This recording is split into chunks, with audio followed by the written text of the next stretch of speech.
UFC Fight Night London, Evloev versus Murphy just took place. It was a good card, and I figured we'd go through our post-card reactions. This ended in quite a bit of controversy, but we'll get to that, don't worry. Let's go ahead and jump straight into the prelim opener. It was supposed to be Melissa Mullins versus, I can't remember her opponent's name, but that fell off the card. We got a performance of the night, Chanel Dyer versus Ravena Oliveira.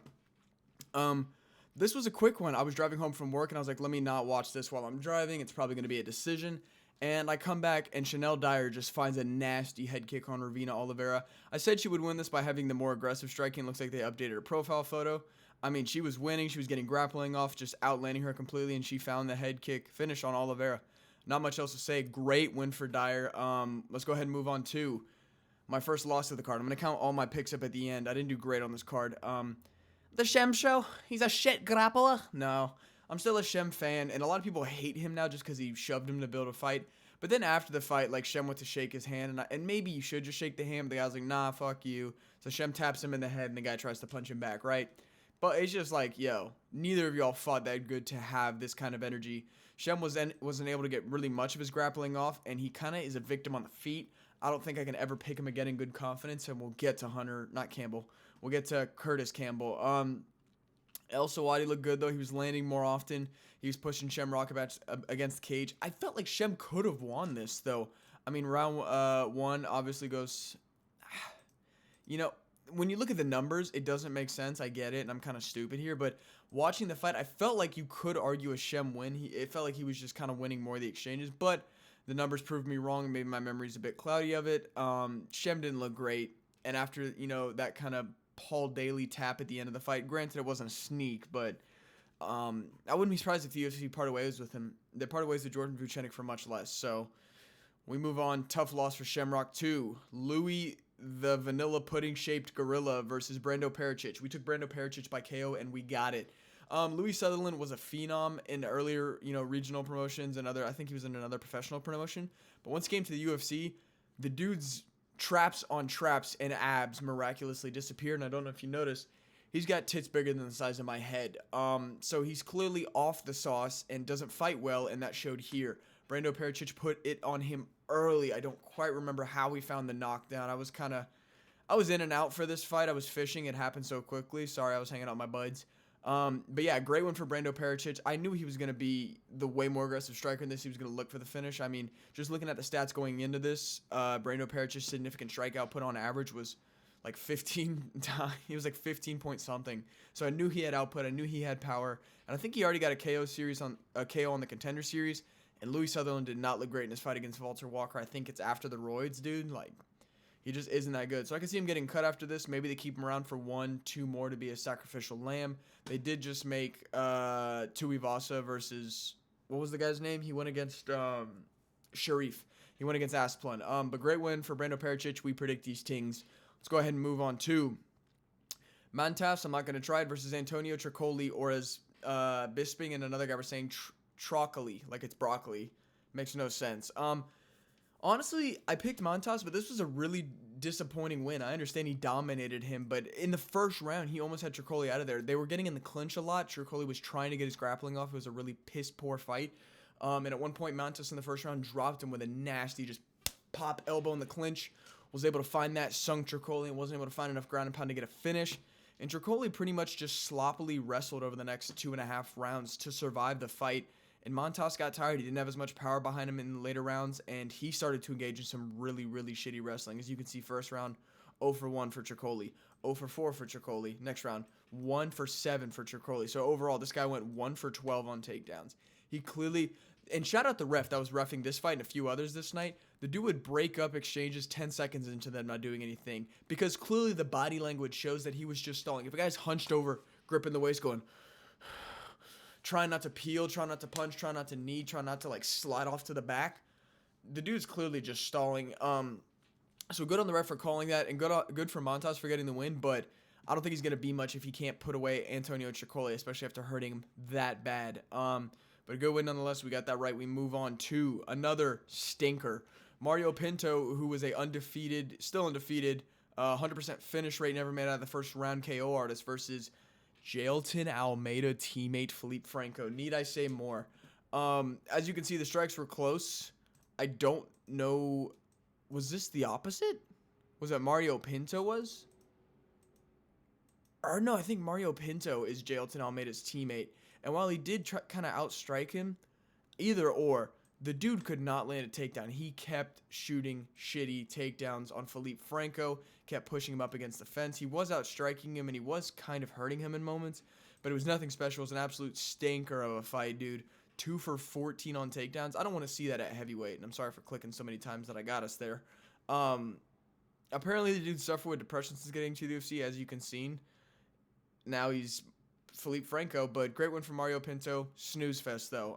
We'll move on past that. Let me fix my screen. 2, the upset. He was an underdog. I should have picked him, but I was kind of riding high on Lucien Kita. I don't know why. Nathaniel Wood's proven me wrong so many. He hasn't proven me wrong. He's proven me right. I've picked him in other fights. Like, I know he's good. I should have taken this. I didn't really do my research into Kita, but Nathaniel Wood takes a close win over 3 rounds. The story of the fight was Lucien Kita just not doing enough. Nathaniel Wood, obviously kind of a veteran of the game. Not top level, but always, kind of a gatekeeper of the division. Is he undefeated? I don't think he is, but I'm pretty sure he is. And he just did enough, man. I understand Lucien outstruck him here, but I think the damage and kind of the consistency and the pressure was on Wood's side. He obviously won a split decision. This was a very, very close fight, but I didn't see anyone arguing with the decision. So Kita just not doing enough. He clearly was seen kind of admitting that Nathaniel Wood got the win leading up to the announcement, or right as the announcement came out. So a great win for Nathaniel Wood. I need to stop doubting him when it comes to these guys. You just see him, he got hurt really bad in the first round of his last fight, and he came back and won. I really like that he won, but I really didn't like that he got hurt. And I don't know, I didn't do my research, and I just thought Lucien Kita was kind of that guy. I need to stop jumping on prospects from like the regional scene or like lower promotions coming in, because they used to be very, very good and like have this hype. Like Luke Riley, we'll get to him. But more often than not, like Apache Mix or a Curtis Campbell or Lucien Kita, they're kind of just disappointing. So I need to take that into account going further when I go to these like debutant picks. We move on to fight of the night. We got this one right. Mason Jones versus Axel Sola. This was a war, dude. I didn't really catch the first 1 or 2 rounds clean exactly, but I caught that third round, and man, they were swinging. I mean, this was like balls to the wall from round 1. Obviously, significant strike-wise, 18 to 15. Those are pretty consistent for round 1, as well as 2 takedowns on the side of Axel Sola. He was really trying to put grappling on Mason Jones in this one. Mason Jones, very good defense. I think he's an undefeated fighter. Picked it up in round 2, was able to, I don't even think he had any takedown attempts. I think he was able to shuck off whatever grappling Sola tried. And then he started to outland him on the feet, putting pepper on him, landing big shots. A lot of the fights now were kind of low level in terms of the striking, but they were landing, and it was what it was. Round 3, Axel was able to get a takedown off, but Mason Jones just pushing the pace. I understand both these men were cut open, but there was deep blood coming out of Axel Sola's face on Dana White's story. Go check it out. He had a cut about this big and like probably a centimeter at its deepest through his like orbital socket right here. I'm surprised you couldn't see the bone hanging out, and he had busted nose. And then Mason Jones had a pretty bad cut, but the damage and the consistency favored Jones, and I picked him to win. A great win for Mason Jones. I don't know if he'll ever be much. He takes a lot of damage in his fights. I think his last 2 fights were very close, competitive wars, which are very entertaining. But obviously, you want to see these guys progress to a new guard and a new level. We'll see what happens next for Mason Jones, but a great win for him, and I don't think any stock drop in Axel Sola. This was a close fight, even though Mason Jones handedly won it, but great win for him. We move on to the main card. This was more disappointment. Curtis Campbell looked good, man. Not here, Jesus, but before this, he looked good on the regional scene. He was aggressive, undefeated. Like, his striking was always a bit touchy, and then he would go for his grappling. And to be fair, his grappling looked good. I'm not going to sit here and act like Danny Silva was just shucking him off. Like, granted, Curtis Campbell never... We had a lot of fighters not throwing in hooks tonight. Again, that with Evloev. But I understand hooks can end you up on bottom position, but I think hooks establishes dominant. You can like latch yourself in and disconnect with your hands and throw. You can chase a submission. You can flatten them out to where they have to roll to give you mount. All sorts of things, but they're the professional fighters, not me. But Curtis Campbell, he was looking good here. I mean, I think he went for the takedown. Danny Silva tried to reverse. Campbell stayed on him. Campbell got one of his own takedowns. The reversal was there. But eventually they were kind of forced to stand on the feet, and Campbell was doing really good, and then Silva just committed in the pocket there, caught Campbell square on the jaw with one, shot his head the other way. Campbell trying to survive, kind of hurt, sunk a little bit, got back up, crawling up against the cage, gets hit with another one, but kind of deflects it, And then Danny Silva lands another one clean, sets him down. He gets up, starts throwing away, gets hit with one more clean one, drops, and the ref calls it. It was a nasty finishing sequence, and it was heartbreaking to see Curtis Campbell lose. Again, it's another thing where I see a hyped prospect. And I guess I really underestimated Danny Silva, but I didn't. MMA math never works, but Bogdan Grad beat Danny Silva, split decision. That's not Danny Silva. I'm thinking of the co-main event here. This fight had no correlation. We'll get to that later. Ignore me. But it was just tough to see Curtis Campbell lose, man.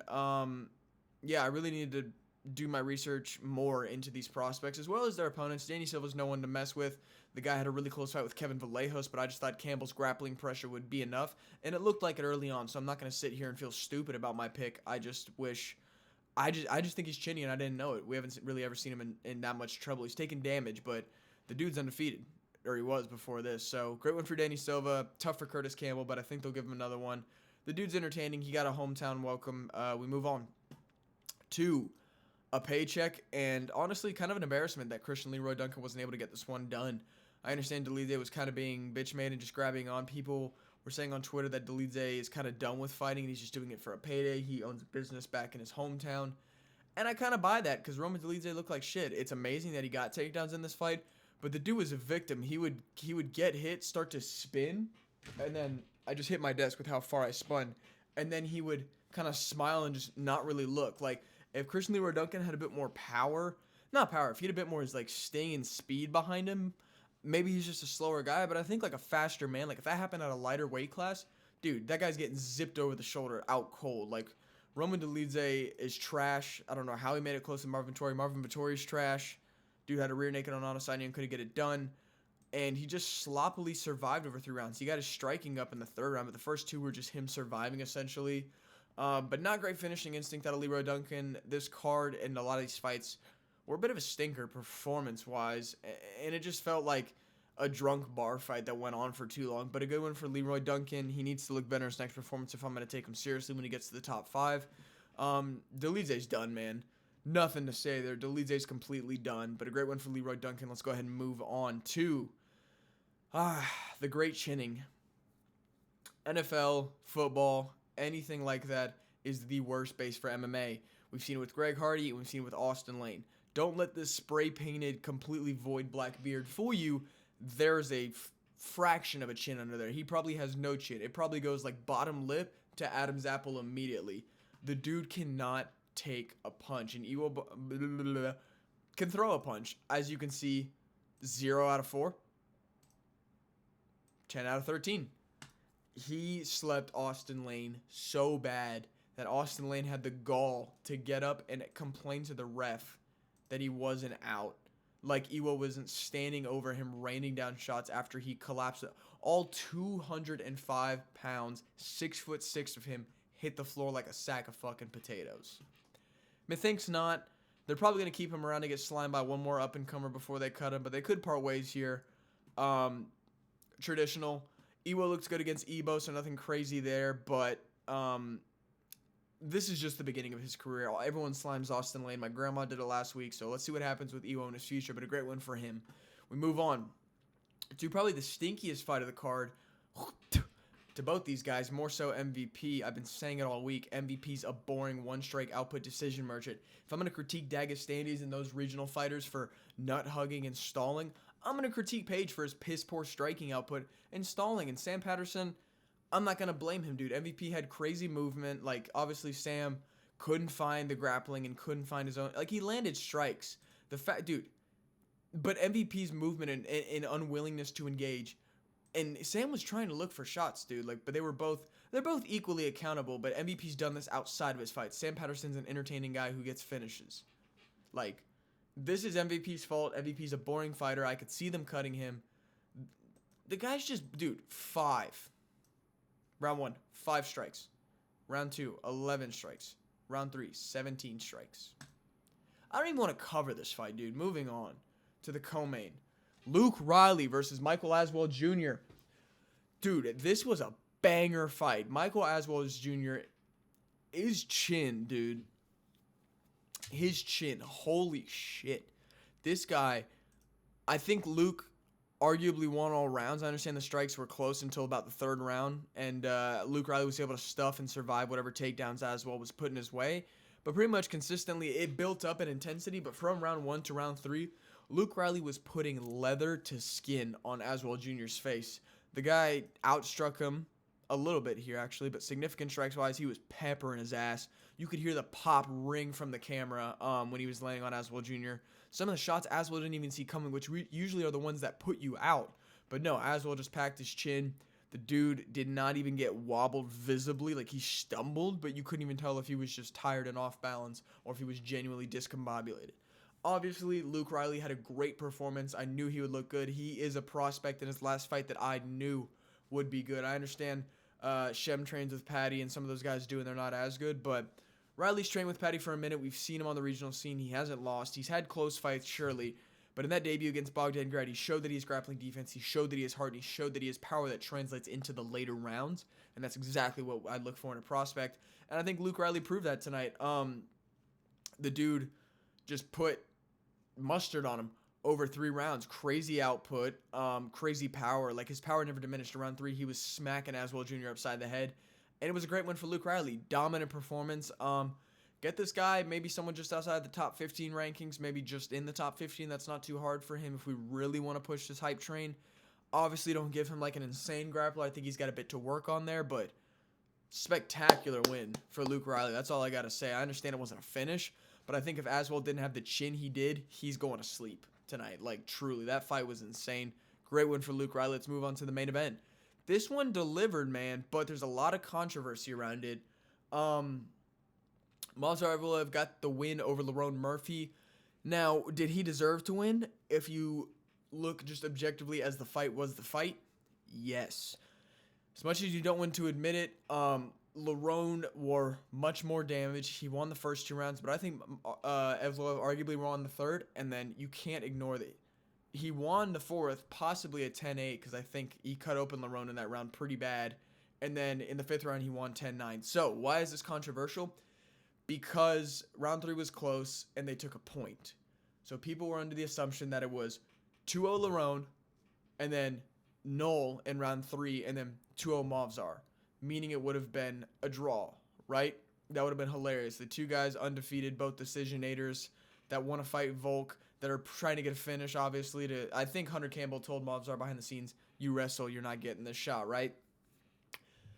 They went to a decision that was supposed to be a draw. But when you look at, so let's just go round by round, right? So obviously we're going, why isn't Movsar shooting? And I don't know. He told his corner 2 more rounds after round 1, and then I'll shoot.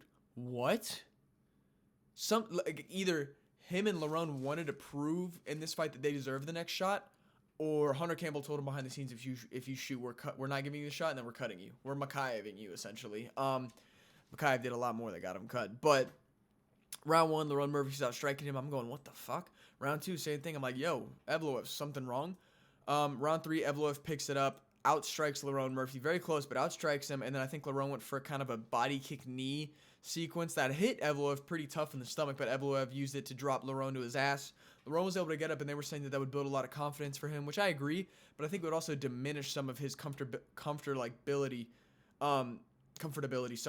because now he knows that Movsar is looking for a takedown. Before he was thinking, oh, maybe he just wants to strike, but no, now that Movsar got the takedown, it's obviously in his mind, but he wasn't shooting like frantically like some of these Dagestani guys do. So obviously round 3 I think got to Movsar, so 2-1, right? Or was this the point taken round?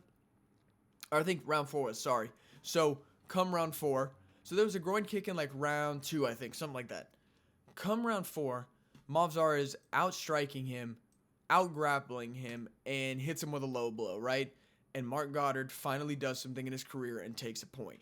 Props to him for taking a point. You know, we need to prove that there are consequences to your actions.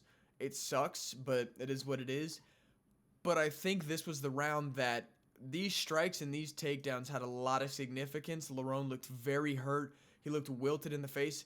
I think when he got to the corner in the 3rd round, no. So in the 4th round, he started to kind of hold his hip like a gay guy, just like, you know, not really gay. You don't have to be gay to do that, but put your hand on your hip, kind of do that. Jesus. And then I'm like, what's going on, right? And Movsar is really starting to take him down. He's body locking him, slamming him to the ground, ground and pounding. Larone's blood is dripping from his eyebrow cut onto the canvas. That's bad damage, right? It's a bad look for him. He's getting taken down, punches. He's getting it back up. And he's getting back up, but Evloev is just putting him back down. Eventually they separate, right? So he took him down a bunch, outstruck him a bunch, and cut him open. I think they gave Movsar a 10-8 in that round. Do I think it's the strongest 10-8? No. Could you argue a 10-8? Maybe. Based on body language and whatnot, I think you could. Lerone literally looked scared. He looked like JDM Islam. Like, fuck, I'm hurting. Like, I think that's when he really realized how bad his hip was hurt. Because going into the 5th round in the corner of Lerone Murphy, first thing he says is my hip is, quote, fucked. We later come to find out that I think he, like, popped his hip out or something, and obviously I've never had that happen. I don't wish that on my worst enemy. Probably came from defending some of the grappling sequence, maybe a kick that overextended, but either way, that really stuffed Murphy's movement. In round 5, Evloev was able to kind of get in the pocket and go bop, bop, bop, bop, and instead of Murphy kind of having dynamic footwork to move and get back, he was really planted in his feet, which have to move his torso, which made his movement a lot more limited, which allowed Evloev to take the 5th round handedly, and I think that should it have been a draw? I'm like 50-50 essentially. It could have, but I think saying Movsar wins because he got a 10-8 in round 4. I'll have to go back and watch it. I think it makes sense because I feel like 10-4 was a really dominant round. I thought Movsar was building for a finish. We had seen in the 3rd round Movsar really started to pick it up with the striking. We thought, hold on, Movsar's not wrestling that much here. He's not going for submissions, and he's already down on the scorecards. The dude's planning for a finish. And that's kind of what he was doing. He really was picking up the pace in the 4th round. I thought he was going to build for a finish. Lerone looked hurt.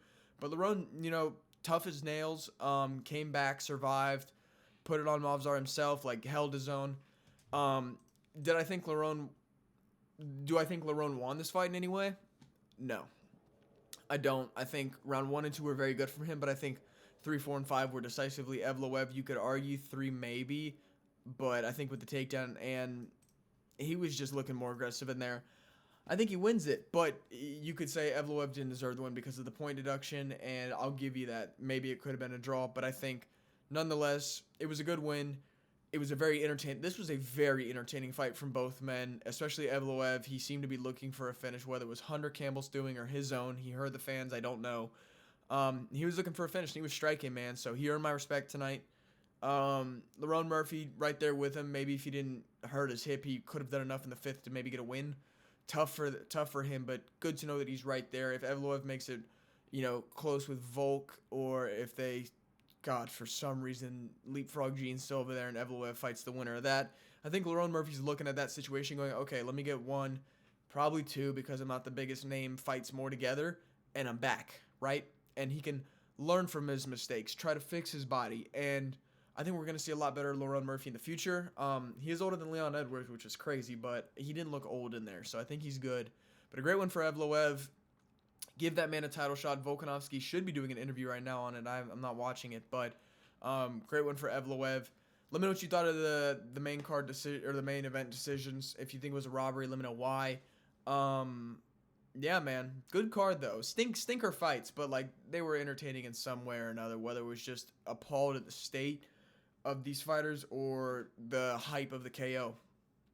It was a great card. Like, comment, share, subscribe. See ya.